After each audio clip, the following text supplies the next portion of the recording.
snap, spot, kick on the way, and it is good! And the Bulls have won it in overtime. Buffalo 23, Army 20. The Bulls have their first win of the year. And with that moment, an exciting one, it's the Bulls who get the 23-20 overtime win over the Army Black Knights for their first victory of the season. Hi, everybody. Welcome to this Bulls Update. I'm voice of Bulls football, Paul Peck, joined by Bulls radio color analyst Jim Kubiak. And Jim, down 14 points in the fourth quarter against an undefeated team that had been rolling. The Bulls found it within themselves to score 2 touchdowns and then come up with an overtime win. Boy, down 20-6 in the fourth quarter, and somehow, some way, these Buffalo Bulls fight their way back into the football game.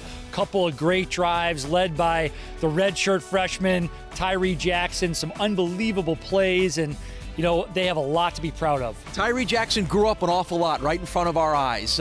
He was much more in control. He was much more accurate. And then obviously with the game on the line, I think of the 4th and 9 throw to Mason Schreck, which was a bullet. And then, of course, he scores a couple of touchdowns of his own, including the one that ties the game. You just saw a giant step, of which Tyree does when he's 6'7", a giant step in maturity. What a frame. And then, you know, to add the maturity, some of the throws that he made under pressure with the game on the line, in the right location to the right guy. He had him in the right protections. I mean, he did everything that they needed to win this football game, and you're right, he came of age. Yeah, and he came of age, and I think the whole Bulls team, after the tough opening loss and then going on the road at Nevada and getting pushed around a little bit by Nevada, I think they needed to come of age a little bit, and head coach Lance Leipold talked a little bit about his resilient Bulls finding a way to win.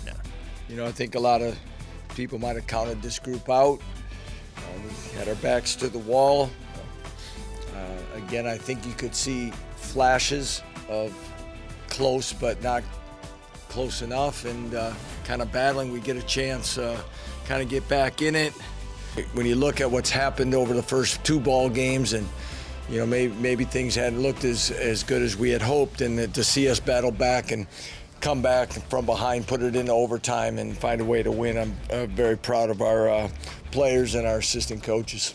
Well, Jim, it's funny to look at the stat sheet here and see that Army ran for 396 yards, but to come out of it feeling like the Bulls did a pretty good job on defense. Boy, they sure did. And, you know, you're facing the triple option. Brian Borland, I thought his defensive lineman did a great job, especially stopping the dive, and that's the first thing you have to do with the triple option. Davidson, in the last 3 starts, their fullback had over 100 yards rushing. This is the first time this year that he was short of 100 yards. There were a lot of heroes on the Bulls defense. Jarrett Franklin, a career-high 17 tackles. Khalil Hodge had 16. That's 33 tackles in 2 weeks for Khalil Hodge. And I thought guys like Ishmael Hargrove and Brandon Crawford were huge guys in making sure that there weren't big gaps for Army to run through. And it was a chess match, and it was assignment football. And I think as the game wore on, I think Buffalo out-hit Army. I think they wore them down, and you could see that the quarterback didn't want to keep the ball every single time up inside, and I think Brian Borland's package, taking away the dive and being very physical on the edges, forced the quarterback to handle the football. And Jarrett Franklin said something very interesting. He said he thinks the game changed for the Bulls defense right after they let Army drive down the field and score on the opening possession of the game.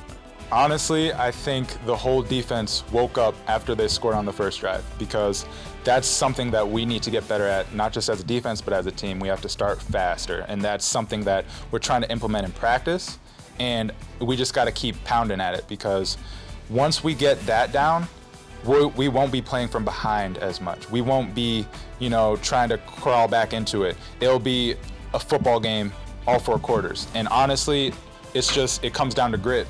The defense knew, all right, they punched us in the mouth, now we got to punch them back.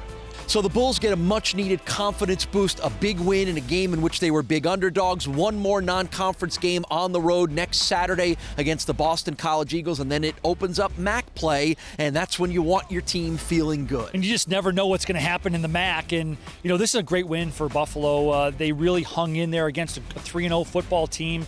and they beat the triple option. And everyone, when you look at that game, you say, oh, here comes the triple option. They've been preparing, and they did a great job tonight. Very physical win, and, the young quarterback takes another step. The MAC opener for the Bulls will come up a week from Saturday. That's when the Kent State Golden Flashes come here to UB Stadium to start Mid-American Conference play. Kickoff is at 3:30. We thank you for joining us for this Bulls update here on the Bulls Digital Network.